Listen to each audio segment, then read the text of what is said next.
라는 생각이 듭니다. 이미 청년분들이 이렇게 뜨겁게 찬양하시는 거는 제가 6개월 동안 있으면서 처음 보는 것 같습니다. 물론 열심히 하셨었지만 이렇게 또 뜨겁게 찬양하는 모습은 제 개인적으로도 아마 좀 낯선 모습인 것 같다라는 생각도 좀 갖게 됩니다. 그만큼 이 시간이 여러분이 기도하면서 기다리고 계셨고 또 그러셨구나 라는 생각도 또 가지게 되고요. 또한 한편으로는 이제 우리가 나누는 말씀을 통해서 이것을 좀 기억해 봤으면 좋겠다라는 마음이 듭니다. 우리가 찬양 때는 우리가 하나님을 정말 뜨겁게 만납니다. 우리가 예배 드릴 때는, 주일에 예배를 드릴 때는 하나님의 은혜로 인해서 정말 가슴이 감동이 됩니다. 근데 의외로 우리가 월요일부터 화요일, 수요일, 목요일, 금요일, 토요일까지 살아가는 동안에는 그 은혜가 그렇게까지 가슴에 뛰지 못하는 경우들이 많이 만나게 됩니다. 왜 그런 것인가?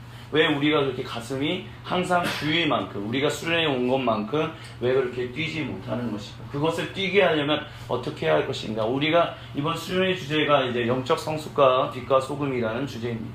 그 주제를 통해서 한번 좀 고민해보는 시간, 같이 기도해보는 시간, 하나님의 말씀 가운데 나아가보자 합니다. 결국은 무엇이냐? 우리의 일상에서 어떻게 하나님을 만날 수 있으며 그 하나님과 어떻게 동행할 수 있는가를 우리가 이틀간의 집회를 통해서 우리가 같이 좀 생각해 보았으면 좋겠습니다. 그래서 오늘 우리가 같이 나눌 하나님의 말씀은 베드로전서 2장 1절로부터 10절입니다. 제가 PPT를 만들었는데요. PPT를 좀 띄워주시겠습니까? 첫째 날 집회라고 해서 아마 띄워져 있을 겁니다. 네. 베드로전서 2장 1절부터 10절입니다. 그 여름 수련회 보도 있죠? 예. 같이 한 목소리로 같이 봉독하도록 하겠습니다. 1절부터 시작합니다. 그러므로 모든 악독과 모든 기만과 외식과 시기와 모든 비방하는 말을 버리고 갓난 아기들 같이 순전하고 신령한 젖을 사모하라. 이는 그로 말미암아 너희로 구원에 이르도록 자라게 하려 함이라. 너희가 주의 인자하심을 먹고 왔으면 그리하라. 사람에게는 버림바가 되었으나 하나님께는 택하심을 입은 보배로운 산돌이신 예수께 나아가 너희도 산돌같이 신령한 집으로 세워지고 예수 그리스도로 말미암아 하나님이 기쁘게 받으실 신령한 제사를 드릴 거룩한 제사장이 될지니라. 성경에 기록되었을 때 보라 내가 택한 보배로운 모퉁이 돌을 시온에 두노니 그를 믿는 자는 부끄러움을 당하지 아니하리라 했으니 그러므로 믿는 너희에게는 보배이나 믿지 아니하는 자에게는 건축자들이 버린 그 돌이 모퉁이의 머릿돌이 되고 또한 부딪히는 돌과 걸려 넘어지게 하는 바위가 되었다 하였느니라. 그들이 말씀을 순종하지 아니하므로 넘어지나니 이는 그들을 이렇게 정하신 것이라. 그러나 너희는 택하신 족속이요 왕같은 제사장들이요 거룩한 나라요 그의 소유가 된 백성이니 이는 너희를 어두운 데서 불러내어 그의 기이한 밑에 들어가게 하신 이의 아름다운 법을 선포하게 하려 하십니다. 너희가 전에는 백성이 아니더니 이제는 하나님의 백성이요 전에는 긍휼을 얻지 못하였더니 이제는 긍휼을 얻은 자니라. 아멘. 그래서 오늘 우리가 같이 나눌 하나님의 말씀 제목은 하나님께서 왕같은 제사장으로 부르시다라는 것입니다. 우리가 방금 전에 마지막으로 우리 종훈 형제가 이제 찬양 인도하면서 불렀던 찬양이 우리가 왕같은 제사장이다라고 했습니다. 그 왕같은 제사장은 우리 스스로 된 것이 아니라 하나님이 부르셨다라고 성경은 이야기합니다. 우리가 하나님의 자녀가 된 것도 우리의 능력으로 된 것이 아니라 하나님이 우리를 부르셨기 때문에 우리가 하나님의 자녀가 되었고 우리가 성전이 되었다라는 것도 우리가 성전 될 만한 사람들이기 때문에 성전이 된 것이 아니라 하나님이 우리를 성전으로 부르셨기 때문에 가능하다라고 이야기를 계속해서 나누어 왔었습니다. 즉 무엇이냐? 하나님이 말씀하시고 우리는 듣고 하나님이 부르시고 우리는 응답한다라는 것입니다. 그것이 우리 하나님과 우리와의 관계입니다. 우리가 주일에 느낄 때, 우리가 또한 수련회 때 만날 때, 하나님의 부르심을 우리가 가슴 속에서 간절히 받아들일 수 있을 때 우리는 그 은혜 가운데 뛰놀 수 있습니다. 그리고 그 은혜를 뛰놀 수 있고 그 은혜 가운데 우리가 살아갈 수 있습니다. 근데 그것이 단순히 성경은 주일 하루만 그렇게 살 수 있다라는 것이 아니라 월요일부터 화요일, 수요일, 목요일, 금요일, 토요일, 주일 모든 순간, 일상이라는 모든 순간마다 우리가 그렇게 살아갈 수 있다라고 얘기를 합니다. 그렇기 때문에 내가 너희를 불렀고 내가 너희를 세웠고 내가 너희를 또한 세상으로 보낸다라는 이야기를 하고 있다라는 것입니다.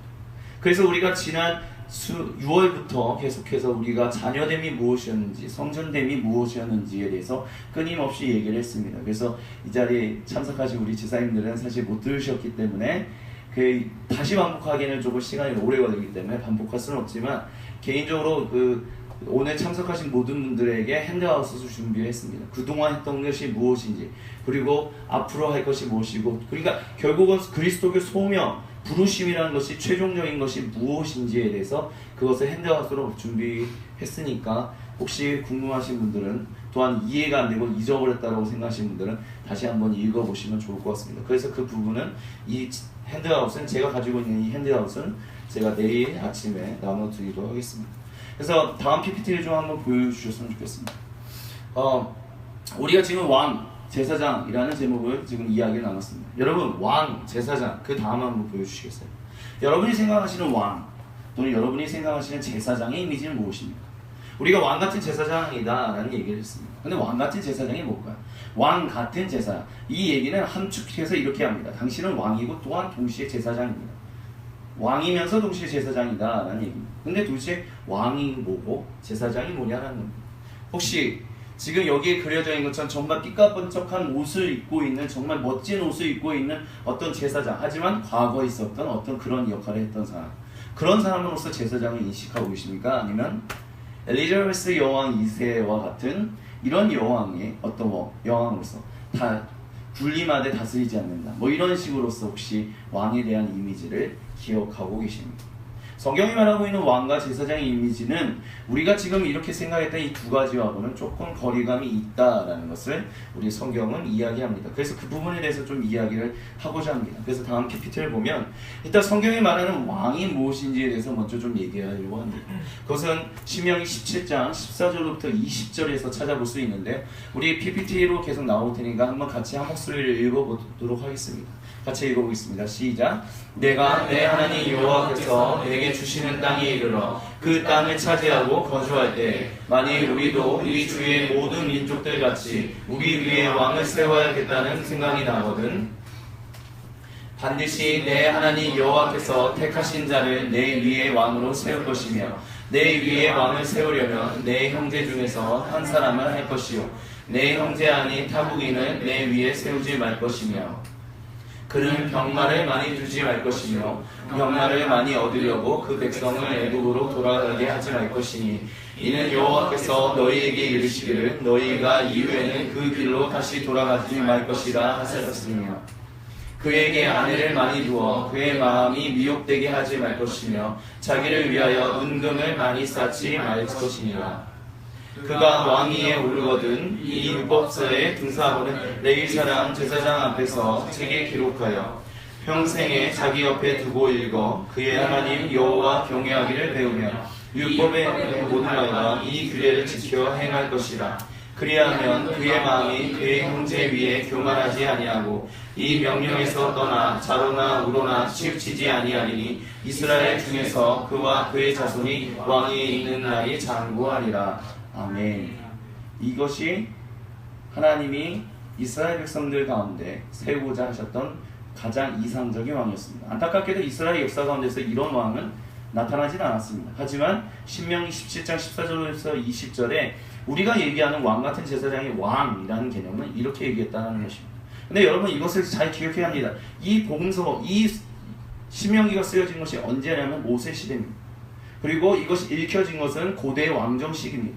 즉 왕이 모든 것을 다스리는 시기였습니다. 왕이 모든 것을 다스리신다는 것은 무엇이냐? 왕이 모든 것을 권력을 가진다라는 것입니다. 그리고 왕이 자기를 위해서 자기의 후사를 계속해서 많이 남으면서 자기의 권력을 지키는 시대였습니다. 한마디로 말해서 왕은 모든 자기가 가진 권력을 지키기 위해서 모든 것을 다하는 시기였었습니다.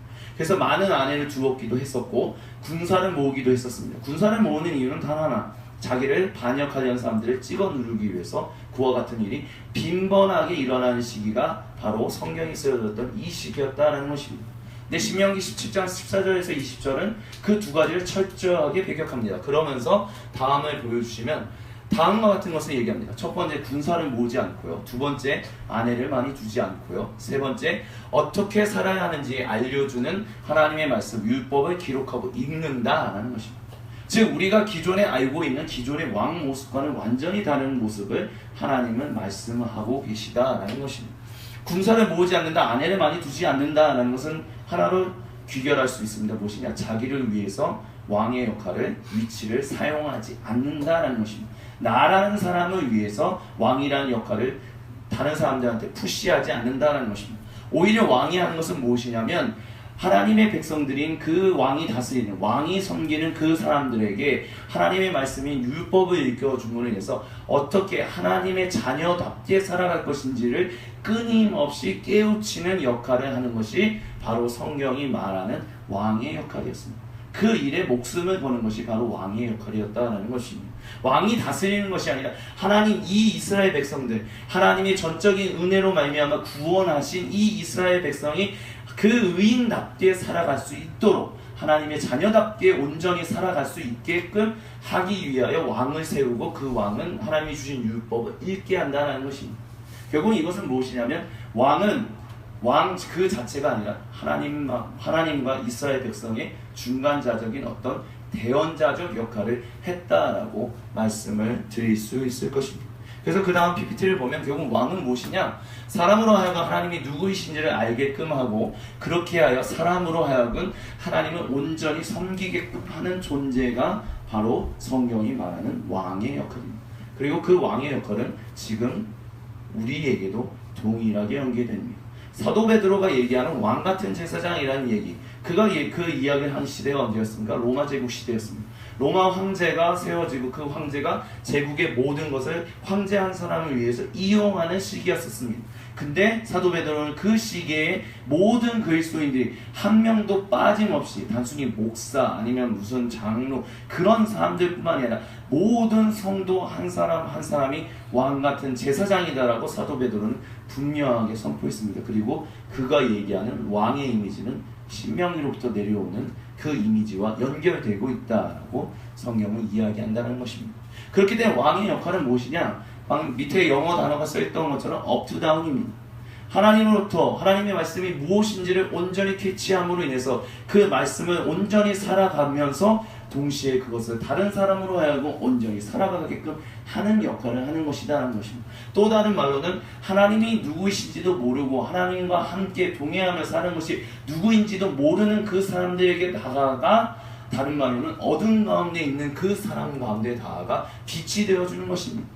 진실로 어디로 어떻게 살아야 진실로 참된 생명을 얻을 수 있는지 그것을 전달해주는 존재가 바로 왕의 존재였다는 것입니다. 다음 장면 한번 넘어보도록 하겠습니다. 그러면 성경이 말하는 제사장은 무엇일까요? 일단 첫 번째 우리가 제사장이라고 얘기한다면 먼저 이스라엘이 제사장 나라다라는 것을 우리는 반드시 기억해야 합니다. 이것을 왜 기억해야 하냐면 제사장 역할을 하는 사람들이 분명히 이스라엘 백성들 가운데 어떤 사람들이 있었고 레위인이라는 사람들이 있었지만 기본적으로 하나님은 이스라엘 나라를 제사장 나라로 불렀다라는 것을 성경에서 분명하게 얘기하고 계시기 때문입니다. 그래서 출애굽기 19장 5절 6절을 같이 한번 읽어보겠습니다. 시작. 세계가 다 내게 속하였나니 너희가 내 말을 잘 듣고 내 언약을 지키면 너희가 내게 대하여 제사장 나라가 되며 거룩한 백성이 되리라. 너는 이 말을 이스라엘 자손에게 전할지니라. 아멘. 그렇습니다. 왜 그들이 제사장 나라가 됐느냐? 다음 장면 넘겨주시겠어요? 그들이 이와 같은 성막을 가지고 있었고 이와 같은 회막을 가지고 있었기 때문입니다. 이 회막이라는 것, 이 성전이라는 것, 그곳에서 그들은 하나님께 끊임없이 예배했고 하나님께 끊임없이 죄를 용서함을 간구했고 죄 용서를 받았고 또한 동시에 거기서 하나님께 감사하는 일들을 행했습니다. 그리고 이곳은 하나님이 머무시는 곳이다 라고 성경은 분명하게 얘기합니다. 다른 표현을 한다면 청년분들은 다 들으셨겠지만 이곳은 하나님의 영이 임하는 곳, 즉 성령 하나님이 머무시는 곳이었다는 것을 성경은 분명하게 고백하고 있습니다. 성령 하나님은 갑자기 신약시대에 뚝 떨어진 것이 아니라 구약부터 신약까지 그 하나님이 우리 가운데 임재하시는 것을 보여주는 어떤 그분 자신인 것을 우리는 반드시 기억해야 합니다. 그래서 우리가 출애굽기 40장에 보면 모세가 성막을 다 완성지었을 때 하나님의 그 영광이 구름같이 임함에 하나님의 그곳에 가득했다라고 얘기합니다.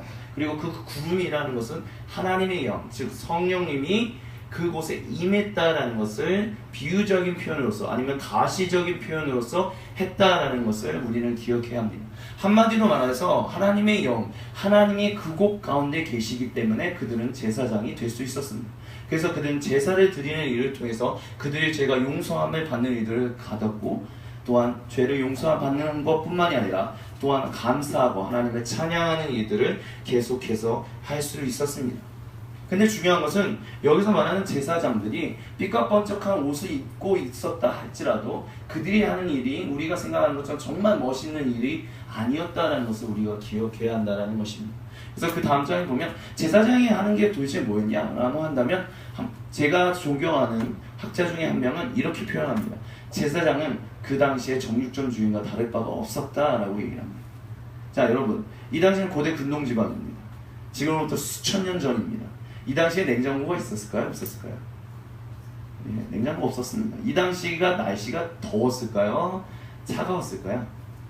엄청 뜨거웠을 겁니다. 여러분, 지금 하루에도 수천 마리의 그 양들이나 아니면 번제물들이 그 번제단으로 올라옵니다. 그래서 그 번제단의 그 제물을 가지고 온 사람들이 거기에 손을 얹음으로 해서 내 모든 죄가 이 번제물에게 죄가 전가됐으니 이제 이 번제물이 하나님께 바쳐짐으로 해서 내 죄가 용서받는다라는 일들이 계속해서 일어납니다.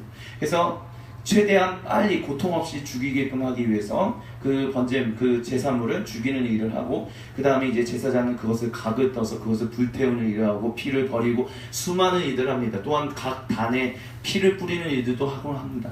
여러분, 비린내가 났을까요? 안 났을까요? 엄청난 비린내가 났을 것이며, 비위가 약하신 분들은 그거 견디기 쉽지 않았을 것입니다. 저는 개인적으로 비위가 그렇게 강하지 않거든요. 그래서 지금도 어떤 예를 들어서 닭 잡는 장면, 그 유튜브나 이런 데 보면 저는 도저히 못 견딥니다. 그 살아있는 생물을 그거를 어떻게 한순간에 확 그렇게 잡는 장면이 저는 그게 너무 끔찍하고 그걸 어떻게 할 수가 없다는 거예요. 근데 그와 같은 일들이 이 성전에서 계속해서 수만 번이 이루어졌었습니다. 피 냄새가 진동하고 파리떼가 꼬였을 것입니다. 그런데 이들은 능숙하게 계속해서 그 일들을 했다는 것입니다. 왜 그 일을 했느냐? 그 이유는 하나. 먼저 그들이 하나님 앞에서 용서함을 받는 것, 끊임없이 죄 용서함을 받고 끊임없이 하나님 앞에서 거룩해지는 일들도 중요했지만, 그들과 함께 거하는 이방인들, 그들과 함께 거류하는 하나님을 믿지 않는 사람들에게 하나님을 예배하는 것, 하나님을 섬기는 것이 무엇인지를 분명하게 보여줘야만 했기 때문입니다. 그렇기 때문에 제사장들의 역할은 무엇이었냐? 사람들의 죄를 대신 간구하는, 다른 말로 한다면 도구하여 하나님께 용서를 구하며 동시에 감사와 찬양도 하나님께 올려드리는 일을 하는 사람들이었다라고 말씀을 드릴 수 있겠습니다. 이것은 down to up이라는 거죠. 아까 이제 왕이라는 것은 하나님의 말씀을 하늘로부터 받아 세상 가운데 이 하나님 앞에서 회복되어야 하는 이 세상 가운데 전하는 역할을 하는 것이 왕의 역할이었다면, 제사장의 역할은 이 세상에 있는 모든 하나님 앞에서 왜곡되고 어그러져 버린 이 세상에 있는 모든 것들을 하나님 앞에 가지고 나아가 하나님 용서하여 주옵소서, 그리고 회복하여 주옵소서 라고 하는 역할을 하는 사람들이 바로 제사장이었다라는 것입니다. 그것이 바로 성경이 얘기하는 왕과 제사장의 역할입니다. 다음 장면 한번 넘겨주시겠습니다. 그렇기 때문에 이렇게 정리할 수 있습니다. 왕은 빛이다 라는 것입니다. 세상에 하나님이 누구이시고 그분과 어떻게 관계를 맺어야 하는지 알려주는 역할을 하기 때문에 빛이다 라고 얘기할 수 있다는 것입니다. 그 제사장은 무엇이냐? 소금이다 라고 얘기할 수 있습니다. 왜곡되고 잘못된 세상의 문제와 죄를 하나님께 가지고 나와 대신 도고 간구하며 용서를 구하고, 또한 이 땅 가운데 회복되어지는 일들을 가지고 하나님께 나아가 감사와 찬양과 영광을 올려드리는 일을 하기 때문입니다. 빛과 소금, 예수님이 말씀하셨던 기억하시나요? 산상수훈 가운데 너희는 세상의 빛이라, 너희는 세상의 소금이라. 그 빛과 소금이 이 왕같은 제사장으로 연결된다라는 것입니다. 그 다음 장면을 넘겨주시겠습니까? 근데 중요한 것은 이스라엘 역사 가운데서 왕과 제사장의 역할이 나뉘어져 있었다는 것입니다. 신약 시대에는 왕과 우리는 왕 같은 제사장, 즉 우리 모두가 그리스도인, 성도라고 부름받는 모든 사람들은 왕이면서 동시에 제사장이다 라고 사도 베드로는 얘기했습니다. 근데 그 당시에는 왕의 역할을 하는 사람이 따로 있었고 제사장의 역할을 하는 사람이 따로 있었습니다. 왜 그렇게 했느냐? 하나님 앞에서 그들이 교만해질 수 있었기 때문에. 지금 무엇이냐? 내가 하나님 앞에서 왕 역할도 하고 제사장 역할을 하니까 하나님 앞에서 내가 자칫 잘못해서 하나님을 섬기는 것이 아니라 오히려 자기 이름을 드높이는 이들이 일어날 수 있었기 때문에. 그리고 이스라엘 역사를 우리가 살펴보면 사무엘상이나 열왕기상이나 하에 보면 실제로 이스라엘 왕의 역할은 그 끊임없이 자기 이름을 하나님의 이름을 드높이는 것이 아니라 자기의 이름을 드높이는 일들을 했었기 때문에 그 하나님을 섬기는 제사장의 역할을 그 두 가지 일을 한꺼번에 하게끔 하는 일을 하지 않았다는 것입니다. 근데 구약 성경에서 유일하게 왕과 제사장의 역할을 같이 하는 사람이 있었습니다. 그 사람의 이름이 바로 멜기세덱.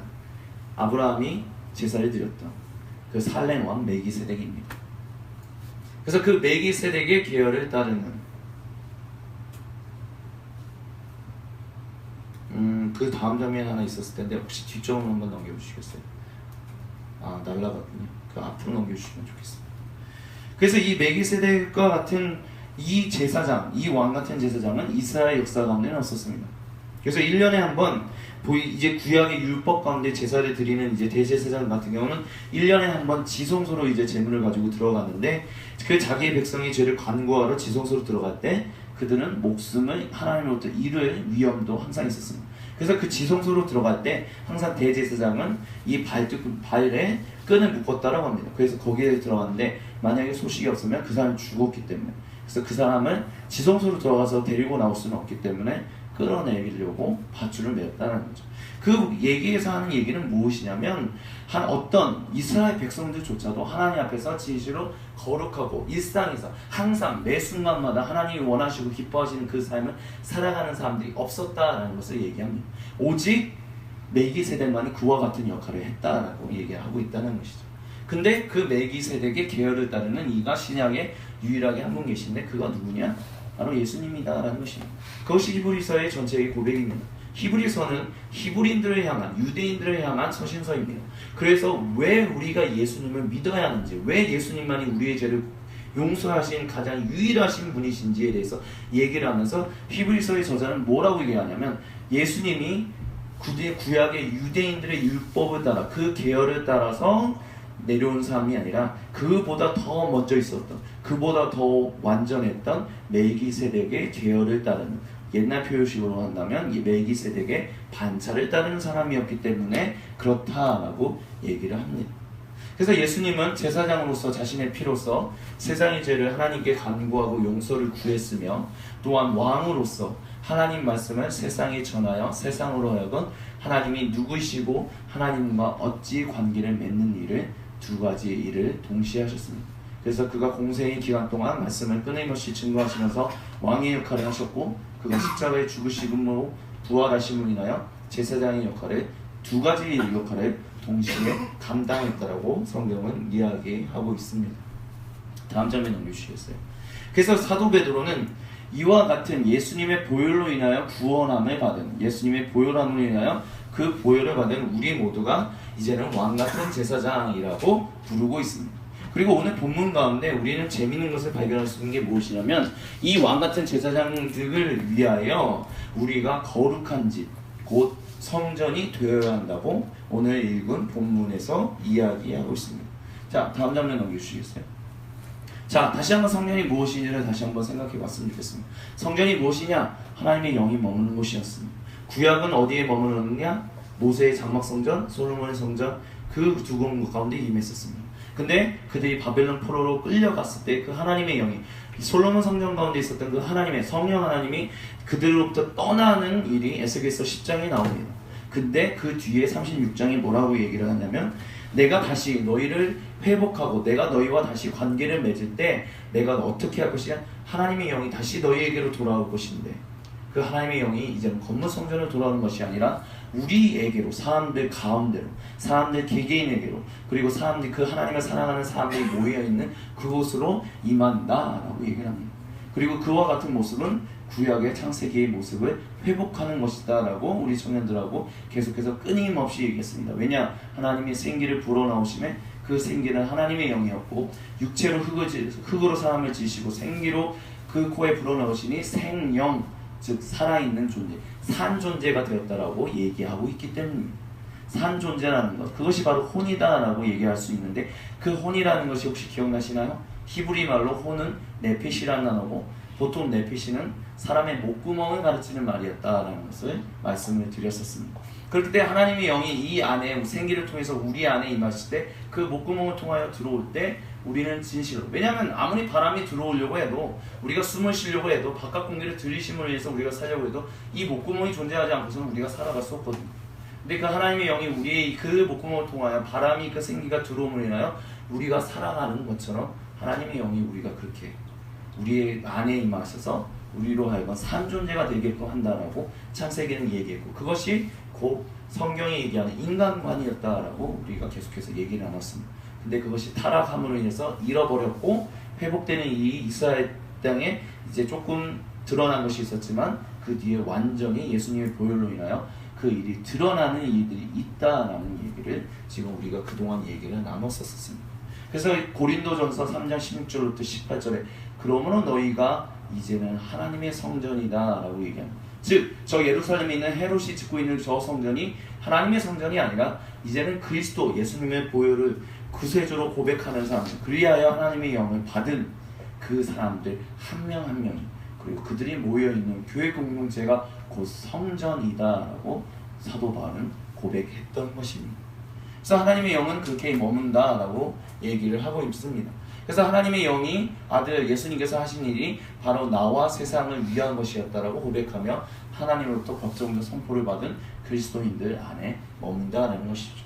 그 다음 장면 넘겨주시겠습니다. 그러면 왜 도대체 하나님의 영이 머무는가? 왜 우리를 하나님의 성전이라고 얘기하면서 하나님의 영이 머무는가라는 부분에 의해서 우리가 그때 성전에 대한 부분들 얘기 나왔습니다. 여러분 다시 한 번만 반복하고 가겠습니다. 법정적으로 하나님이 내가 죄인입니다, 내가 도둑질하는 사람이었다라고 한번 생각해 봤으면 좋겠습니다.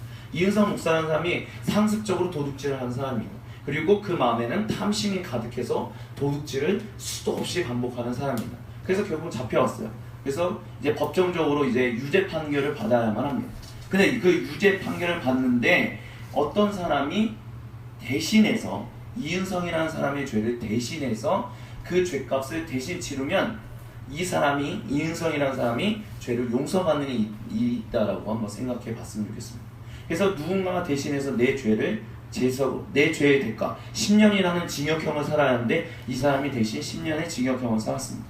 그러면 이제 어떻게 됐냐? 법정적으로 이은성이라는 사람은 이제 무죄인입니다, 이제 죄인이 아닙니다라고 땅땅땅 합니다. 그러니 당신은 이제 죄를 이제 감옥에 안 가고 세상에서 그냥 사십시오라고 얘기한다는 거죠. 근데 여러분, 그 법정적인 선포가 일어났다고 해서 내 안에 있었던 그 탐심, 도둑질하던 그 습관이 하루아침에 다 뒤집어질까요? 내가 의인이 됐다라고 해서 정말 의인답게 살 수 있다라고 얘기할 수 있나요? 아니요, 성경은 그렇게 얘기하지 않습니다.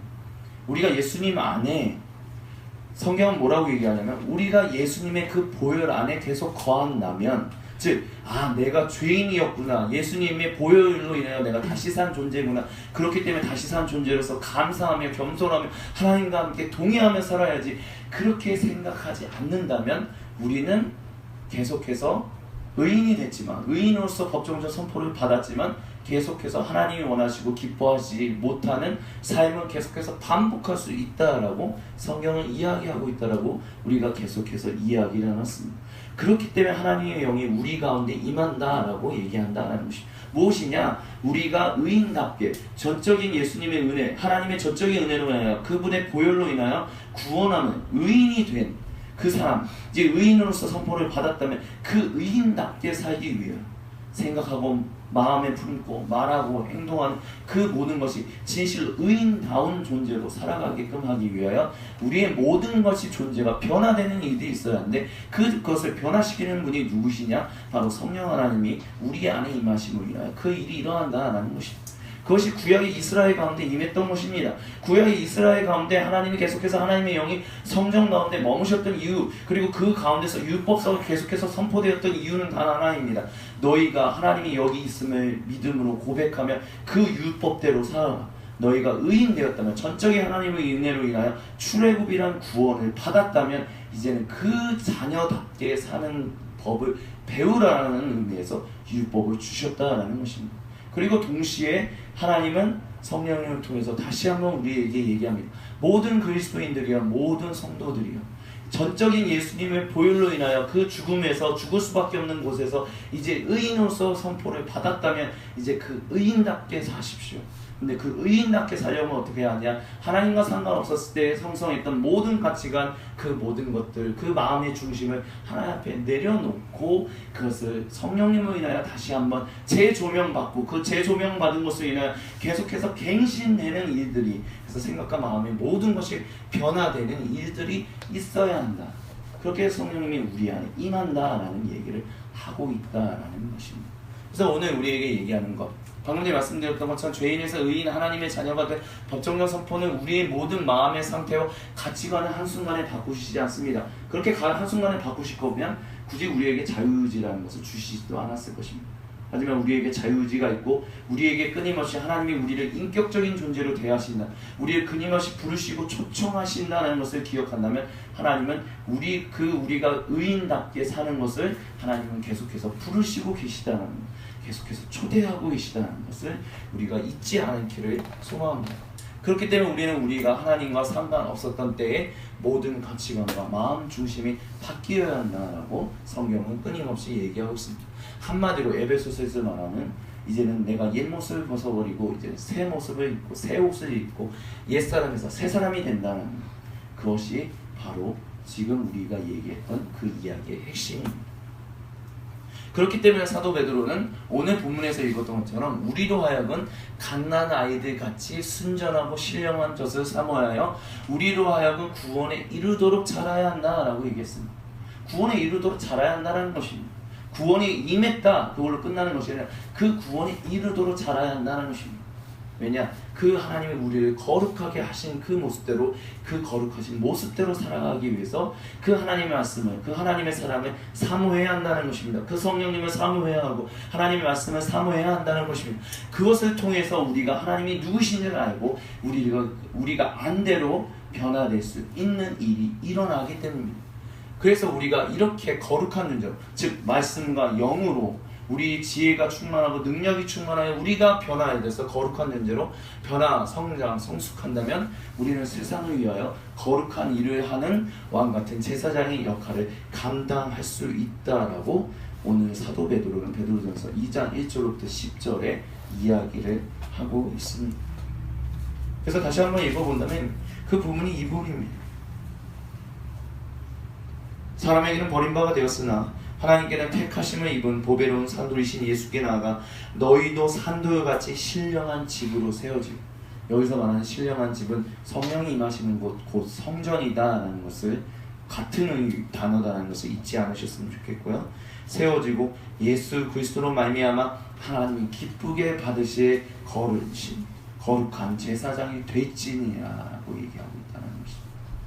즉 우리가 이 얘기는 우리가 빛과 소금으로서 세상 가운데 살아가기 위해서는 우리가 성전되어야 한다라고 하나님은 말씀하고 계십니다.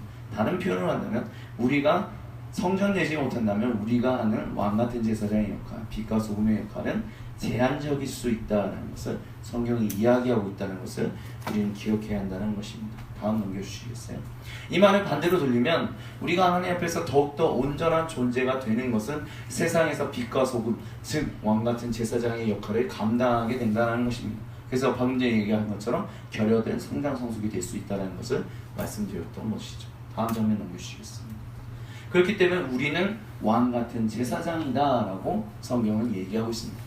그리고 그렇게 되어야 하는 이유는 우리로 하여금 그 어두운 데서 불러내어 그의 기이한 빛에 들어가게 하신 이의 아름다운 덕을 선포하게 하려 하심이라고 사도 베드로는 분명하게 얘기하고 있습니다.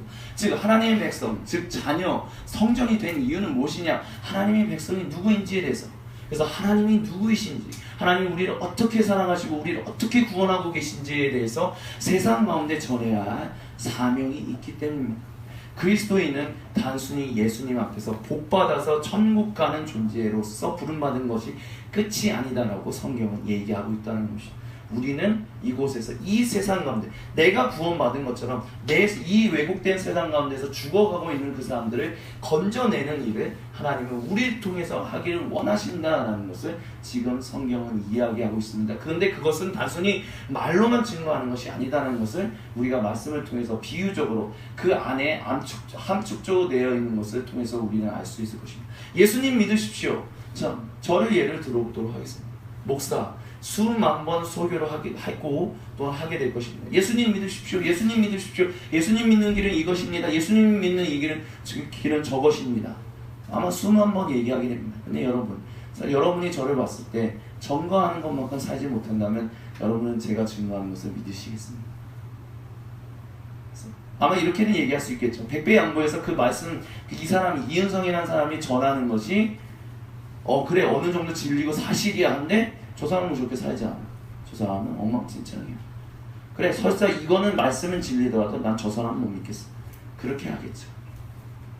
말로만 증거하는 것으로서 예수님을 믿는다는 것, 예수님을 전한다는 것은 우리가 너무 복음을 좀 너무 너무 천편일적으로 얘기한 것은 아닌가 저는 그렇게 항상 고민을 합니다.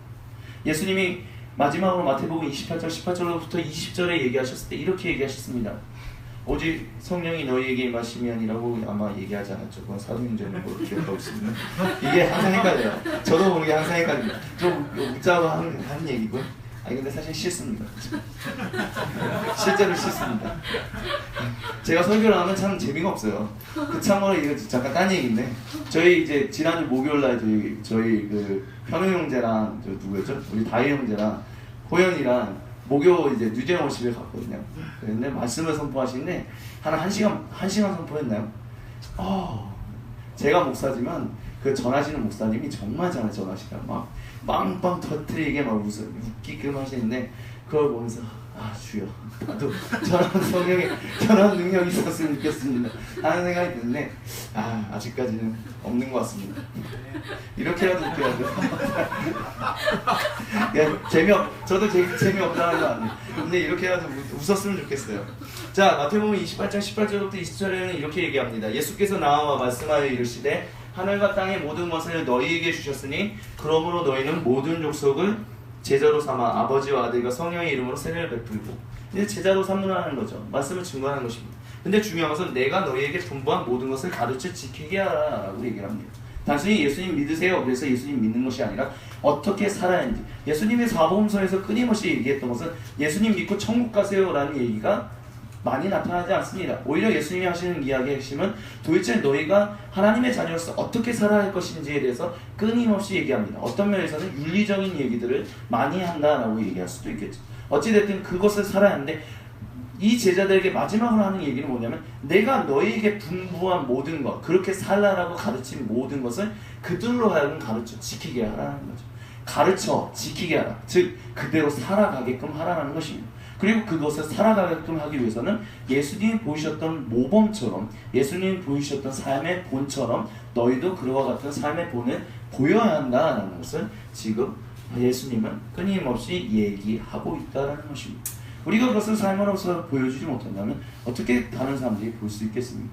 내가 하나님을 사랑합니다 라고 얘기하는데 정작 나는 하나님을 사랑하지 않고 돈을 사랑하고 있고 다른 것을 사랑하고 있다면 어떻게 하나님 앞에서 세상의 구원을 바라고 있는 사람들이 저게 무슨 하나님을 섬기는 거야? 어떻게 우리의 삶을 통해서 그 빛을 발견할 수 있겠습니까?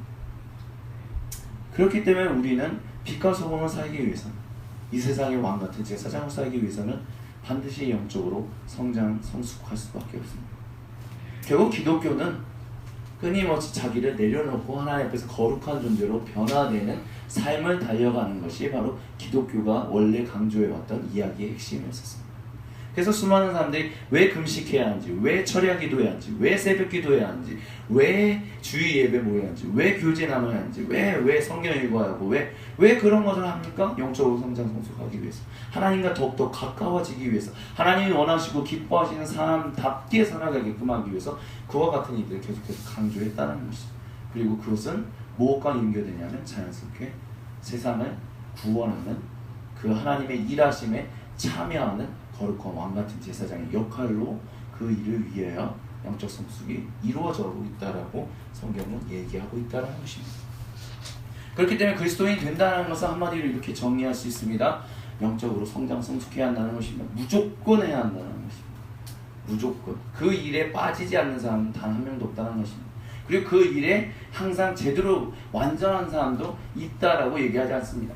그 사도 바울은 내게 주어진 길을 끝까지 달려간다라고 얘기합니다. 내가 되었다라고 얘기한 적 사도 바울 한 번도 없었습니다. 베드로 그렇게 얘기한 적 있었나요? 없었습니다.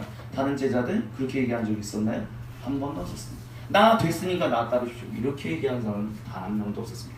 끊임없이 예수님이 보이신 그 모범을 향하여 내가 끊임없이 달려가야 한다. 또 달려가야 한다. 죽을 때까지 달려가야 한다라고 얘기하는 것이 신약성경 27권 저자들이 전체적으로 하는 이야기의 핵심이었습니다. 그렇게 성전된 사람으로서 하나님의 영이 임하는 그 사람으로서 세상에서 왕같은 제사장으로 그렇게 함으로 인해서 살아야 한다라고 성경은 얘기한다라는 것이죠. 그것이 우리를 자녀로 성전으로 왕같은 제사장으로 부르신 이유입니다. 우리를 구원하시고 그것으로 끝나는 것이 아니라 우리를 통해서 세상을 구원하고자 하시는 그 하나님의 거룩하신 사랑, 하나님 세상을 정말 사랑하사 독생자 아들을 주셨던 것처럼 우리를 통해서 세상을 끊임없이 예수님이 다시 오시는 그 순간까지 구원하고자 하시는 그 일들이 이루어지고 있기 때문에 그 일에 우리를 부르고 계시다라는 것입니다. 다음 장면 넘겨주시겠습니다. 그래서 우리는 그리스도인으로서 두 가지를 기억해야만 합니다. 첫째, 의롭다 하는 법정적 선포를 받은 자녀로서 자녀답게 거룩해지는 일이 우리의 삶 가운데서 계속해서 있어야만 합니다. 단순히 주일에만 예배 드리고 기도하고 새벽 기도 나오고 아니면 금요 심야 참여하고 수요 예배 참여하고 그 순간뿐만 아니라 여러분이 속한 직장, 여러분이 속한 일터, 여러분이 속한 학교, 여러분이 속한 어느 곳이든 가정이든 어느 곳이든 간에 그 거룩해지는 일들은 그곳에서 이루어져야만 합니다. 그러면 인하여 우리가 하나님의 영이 머무시는 거룩한 성전으로 변화, 성장, 성숙해야지는 일들이 계속해서 이루어져야만 하고요. 둘째, 거룩해진 이로써 성전으로서 하나님과 온전한 관계를 맺어가는 이로써 이 세상에서 빛과 소금, 왕같은 제사장의 역할을 감당하여 세상의 구원을 전하는 이가 되어야 한다라고 성경은 우리를 그렇게, 하나님이 우리를 그렇게 부르셨다라고 이야기를 하고 있습니다. 그래서 마지막 PPT를 보면 성령님이 이 두 가지 일을 우리 안에 그리고 우리를 통해 세상 가운데 보이시고자 이곳에 오셨다라고 이야기를 하고 있습니다. 50분이나 전한 줄 몰랐네. 하다 보니까 여러분, 왕같은 제사장의 이 모습이 좀 그림이 잡혀지시나요? 이제 우리가 왜 그리스도교 소명을 무려 지금 9번째까지 시간을 강조했는지, 왜 일상을 끊임없이 강조하고 있는지 여러분 이해하시겠나요? 사랑하는 여러분, 저도 한때 고민을 가지고 있었던 것이 하나가 있었습니다. 중학교, 고등학교 때 예수님을 믿어서 막 수련회 가면 막 뒤집어져요. 주여 나는 죄를 용서해 주옵소서. 막 울면서 펑펑 웁니다. 근데 이제 나 예수님 믿고 나 예수님 자녀답게 살 거야. 하나님 자녀답게 살 거야. 막 그랬는데 수련회 끝나고 나오면 그때 당시에는 오락실이 많았거든요. 절대 나는 오락실 가지 않을 거야. 주님의 자녀로서 오락실 가지 않을 거야. 근데 무려 3시간 만에 오락실에서 열심히 오락하고 제 자신을 발견하면서 진짜 한없이 마음이 무너졌던 때가 있었습니다. 수련회 가도 별거 없네. 왜 이럴까? 그런 생각을 하실 때가 많았었습니다. 내 말씀을 읽으면서 생각하게 된 것은 무엇이냐면 하나님은 단순히 수련회 때만 계시는 것이 아니라 매 순간순간마다 계시는데 매 순간순간마다 나를 도우시고 나를 건지시고 내가 거룩하게 살기를 원하시고 그렇게 거룩하게 살기를 원한다면 도우시는 분인데 어린 마음에 그때는 그걸 몰랐었다라는 것입니다. 그리고 그것은 20대 때도 그렇게 잘은 몰랐던 것 같습니다. 하나님의 말씀을 공부하고 계속해서 묵상했지만 그것을 끊임없이 잘 알고 있었던 것은 아니었습니다. 솔직하게 고백합니다. 그렇기 때문에 그리고 지금도 제가 이렇게 말씀을 증거하는 사람으로 서 있지만 아직도 제 안에는 감춰져 있는 변화되어야 하는 아주 추악한 것들이 아직도 많이 있음을 겸손하게 고백합니다. 그렇기 때문에 수련회 때 우리가 열정적으로 고백하고 금요기도에 수요기도에 또한 주일 예배 새벽기도에 매 순간순간마다 기도하면서 나아가지만 아직도 변화돼야 할 것들이 너무나도 많다는 것을 겸손하게 고백합니다. 그렇기 때문에 우리가 은혜의 자리에 나아가야 하는 것은 정말로 중요합니다. 왜냐? 우리는 그렇게 연약한 사람이기 때문입니다. 말씀을 증거하는 저조차도 연약한 사람이기 때문에 하나님의 그 자리 가운데 나아가야 합니다. 제가 여기서 하나님, 나는 이제 됐어, 나 하나님 찬양하는 거, 난 된 사람이야, 이렇게 한다면 하나님이 그 찬양 받으실 것인가? 아니요. 그 찬양 오히려 버려버리시겠죠. 아무것도 아닌 것으로 하시겠죠. 말씀을 증거하는 사람이기 전에 거룩한 예배자가 되어야 한다는, 우리가 하나님 앞에서 주일에 항상 그리스도인으로서 살아가지만 동시에 우리가 항상 고민하고 끊임없이 기도하고 간구해야 하는 것은 우리가 거룩한 예배자로서 매일매일 살아가야 한다는 것을 우리가 잊지 않을 수 있었으면 좋겠습니다. 그 일을 위하여 우리가 영적으로 성장 성숙해라. 그리고 그 영적으로 성숙한 일을 통하여 너희가 빛과 소금으로 이 세상 가운데 살아가라 라고 하나님은 얘기하고 계십니다. 그리고 하나님은 또한 한 가지를 얘기하십니다. 너가 다 되었기 때문에 그렇게 살라라고 얘기하는 것이 아니다라고 분명히 하나님은 말씀하고 계십니다. 다만 우리가 그렇게 연약한 존재이다는 것을 우리가 겸손하게 하나님 앞에 고백하며 나아가면 하나님은 그것을 통해서 우리를 거룩하게 바꾸십니다. 우리가 약한 그때 하나님은 우리를 바꾸신다라는 것입니다. 우리가 강하면, 우리가 다 되었다라고 생각하면, 우리가 지금 뭔가 되었다라고 생각한다면 하나님은 우리를 바꾸실 수 없습니다. 근데 우리가 약한, 나는 도대체 지금 말씀대로 살지 못해, 나는 말씀을 들었는데 그 말씀대로 내가 주일에는 조금 사는 것 같은데 월요일부터 화요일 수요일 목요일 금요일 토요일 정말 엉망진창으로 사는 것 같아, 나는 아무것도 아닌 존재야 라고 고백하는 그 순간에 하나님이 역사하신다는 것입니다. 사랑하는 성도님, 사랑하는 청년, 사랑하는 우리 집사님, 지금 내가 하나님이 인도하시는 대로 거룩하게 살지 못하는 모습들이 너무 많다라고 혹시 생각하고 계십니까? 그래서 나는 하나님 앞에서 아무것도 아니야, 나는 도대체 어디서도 희망을 얻을 수 없어, 나는 그리스도인으로서 아무것도 아닌 존재야, 비참하고 참 추악한 존재야 라고 혹시 생각하고 계십니까? 그렇다면 그때 하나님께 우리가 무릎 꿇어야 합니다. 그때 우리가 하나님께 나아가야 합니다. 하나님이 그런 존재라고 우리를 깨닫게 하게끔 하기 위하여 때로는 우리에게 고난이라는 것을 주실 때도 있습니다. 마음의 공허함을 주실 때도 있다라는 것입니다. 하지만 그것은 우리를 단순히 힘들게 하고 우리를 무너뜨리게 하고 우리를 넘어지게 하여 하나님으로부터 완전히 멀어지게끔 하기 위함이 아니라, 그렇기 때문에 너희가 나에게로 나와라, 너희가 나에게로 나와 함께 한다면 내가 나의 영으로 너를 돕고 내가 너를 거룩하게 하고 그러므로 인하여 이 세상 가운데서 빛과 소금으로 살아갈 수 있게끔 내가 도울 것이다 라고 얘기하시기 위하여 하나님이 그렇게 우리를 부르시고 계시다라는 것입니다. 우리가 약하다면 그것이 곧 하나님 앞에서 강합니다라는 것을 우리는 반드시 기억해야만 합니다. 그렇기 때문에 우리가 기도해야 하고, 그렇기 때문에 우리가 하나님 앞에 나아가 무릎 꿇어야만 합니다. 그것이 바로 오늘 이 시간이다라는 것입니다. 우리가 지금 9번이라는 시간을 통해서 그리스도교 소명을 얘기했습니다. 하나님이 우리를 부르신다는 것입니다. 너희가 연약한 것을 다 아는데도 불구하고, 너희가 다 아무것도 준비되어 있지 않은 것을 내가 알면도 불구하고 하나님 부르신다는 것입니다. 왜냐하면 내가 너희와 함께 너희를 살릴 것이고 너희를 살리는 것이 아니라 너희를 통해서 세상을 살리실 것이기 때문이다 라고 하나님이 지금 성경을 통해서 얘기하고 있다는 것입니다. 지금 나오시겠습니까? 진실로 하나님 앞에 나오시겠습니까? 약하다면 그 약함을 가지고 하나님께 나오겠습니까? 그것을 하나님이 지금 여러분에게 물어보고 계십니다. 저와 여러분에게 물어보고 계십니다. 주님이 여기 임해 계십니다. 우리가 약함을 고백한다면 그 주님이 우리를 도우실 것입니다. 그리고 우리가 약한 그 순간순간마다 우리가 주님을 부를 때 주님이 우리를 도우실 것입니다. 우리 이 시간 같이 좀 기도하며 좀 나아갔으면 좋겠습니다. 우리가 지금 이 시간 찬양했던 곡들 중에 이 찬양을 좀 하나님께 올려드리면서 좀 나아갔으면 좋겠습니다.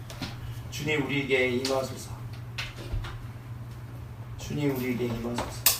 진실로 내 안의 열정을 다시 한번 회복시키소서. 내 안에 하나님 앞에서 연약한 것들, 내 안에서 아직도 부족한 것들, 하지만 그 연약하고 부족한 것들도 하나님이 살리시고 회복하시기 위하여 부르신다는 것을 기억하며, 주님 그 부르심을 내가 듣기 원하오니 주여 나에게 임재해달라고. 우리 좀 뒤에 불 좀 꺼주시겠습니다. 앞에 불만 켜주시면 좋을 것 같습니다. 우리가 그러면서 좀 같이 찬양하면서 우리가 나아갔으면 좋겠습니다.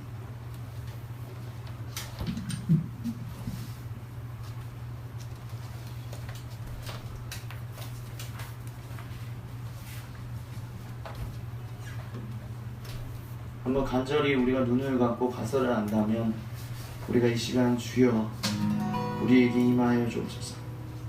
주여 이 시간 우리에게 임하여 주옵소서. 연약한 내 마음 가운데, 무너져 있는 내 마음 가운데, 아무것도 잘 살지 못하고 있는 나의 연약한 이 마음 모습 가운데 주님 임하여 주셔서 주님 나를 부르시옵시고 주님 나를 자녀 삼아 주옵시고 다시 한번 거룩한 성전 되게 하여 주시고 마음 같은 제사장으로 다시 한번 하나님께 나아갈 수 있게 하여 주옵소서.